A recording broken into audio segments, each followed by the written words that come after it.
بسم الله الرحمن الرحيم. إذا السماء انشقت وأذنت لربها وحقت، وإذا الأرض مدت وألقت ما فيها وتخلت، وأذنت لربها وحقت. يا أيها الإنسان إنك كادح إلى ربك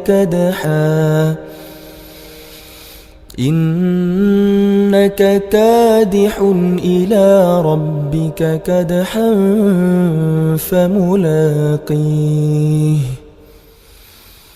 فأما من أوتي كتابه بيمينه فسوف يحاسب حسابا يسيرا، وينقلب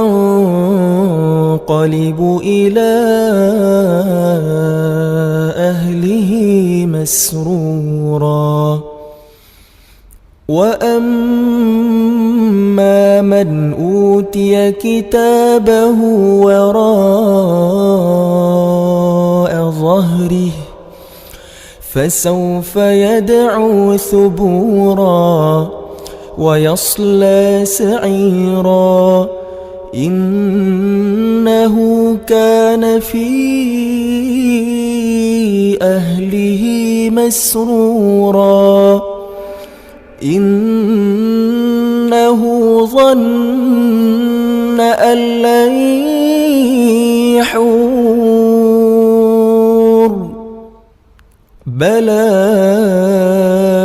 إن ربه كان به بصيرا. فلا أقسم بالشفق والليل وما وسق، والقمر إذا اتسق، لتركبن طبقا عن طبق، فما لهم لا يؤمنون. وإذا قرئ عليهم القرآن لا يسجدون،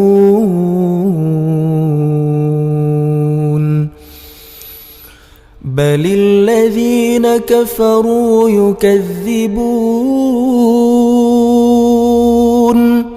والله أعلم بما يوعون. فبشرهم بعذاب أليم، إلا الذين آمنوا وعملوا الصالحات لهم أجر غير ممنون.